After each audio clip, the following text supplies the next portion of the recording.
আসসালামু আলাইকুম lovely audience, আশা করি আপনারা ভালো আছেন। পর্তুগাল এই প্রথমবারের মতো বিশ্ব চ্যাম্পিয়ন হয়েছে। বড়দের চ্যাম্পিয়ন না, এটা হচ্ছে আন্ডার 70 দলের চ্যাম্পিয়ন। এবং আন্ডার 70 দলের মোট আন্ডার 70 48টি টিম অংশগ্রহণ করেছে ফিফা ওয়ার্ল্ড কাপের। এবং যেমনটা 2026 বিশ্বকাপে মোট 48টি টিম অংশগ্রহণ করবেন। ডেফিনেটলি এই জয়টা কিন্তু পর্তুগিজদের জন্য একটা আলাদা উদ্দীপনা, আলাদা অনুপ্রেরণা বড়দের জন্য।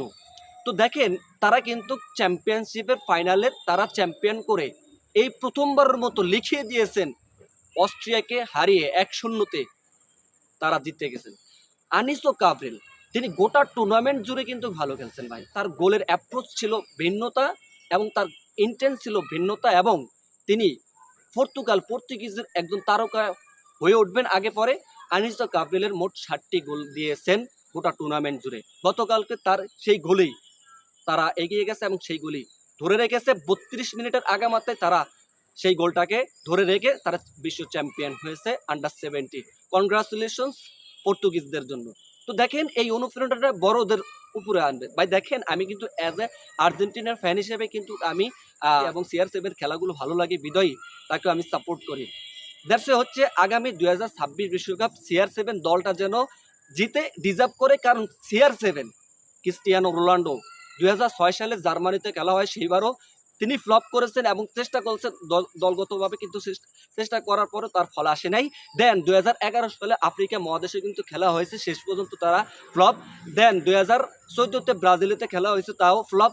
দেন 2018-তে খেলা হয়েছে রাশিয়াতে, তাও কিন্তু ফ্লপ। 2022-ও খেলা হয়েছেন, তাও ফ্লপ। আপকামিং 2026 বিশ্বকাপ তার জন্য এবং ইতিহাস মাইল ফলক পৌঁছাবে মেসি দেন রোনাল্ডো। তারা মাইল ফলক পৌঁছাবেন 6টি বিশ্বকাপ খেলে, এবং সেটা আমরা মোটামুটিভাবে কনফার্ম তারা খেলবেন। তো এই সিগন্যালটা সেই বড়দের টিমদের জন্য পড়ে গেছে। তারা যেন দলগতভাবে একটা ব্যালেন্স টিম, যেমনটা আন্ডার 70 চ্যাম্পিয়ন্স হয়েছে, ঠিক তেমনই কিন্তু আমরা ইদানিং খেলে না, পূর্বে থেকেই দেখি তারা কিন্তু একটা ব্যালেন্স, যেমনটা ডিফেন্ডার তেমনটাই গোলকিপিং, তেমনটাই তাদের ফরওয়ার্ড খুবই ব্যালেন্স।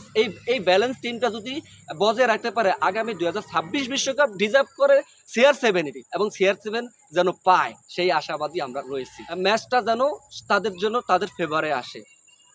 তো দেখেন, রোমানিয়ার সাথে গত ম্যাচটি কিন্তু রোমানিয়ার সাথে 9-1 জিতছে ক্রিস্টিয়ানো রোনাল্ডোর দল।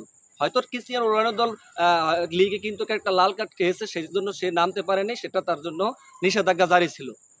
তো 9-1 জিতে তার মানে এটা ব্যালেন্স টিম না। সেই ব্যালেন্স টিম কিন্তু ইউথ জেনারেশনরা সিগন্যাল দিয়েছে বড়দেরকে যে আমরাও পারি।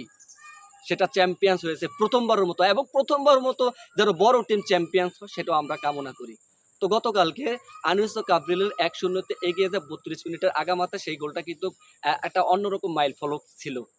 তো অবশ্যই এই টিমটা ব্যালেন্স টিম, এবং এই টিমটা আগামী বিশ্বকাপ যেন বড় টিমরা যেন আগামী বিশ্বকাপটা নিতে পারে। যেমনটা ভাবে 2022 সালে খরা ছিল মেসির, যে বিশ্বকাপ নাই মেসির, কি বিশ্বমানের খেলোয়াড়, এবং কি হোয়ার ইজ মেসি, সেই সৌদি আরবিয়ার পিপলরা বলতো।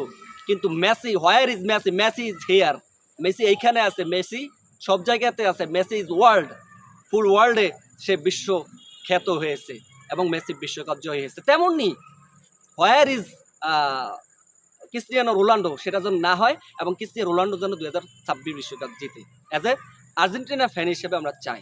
তো বাহরাইন বাংলাদেশ খেলা হয়েছে আজকে, এবং সেটা ফিফা আন্ডার 70 বাছাই পর্বের।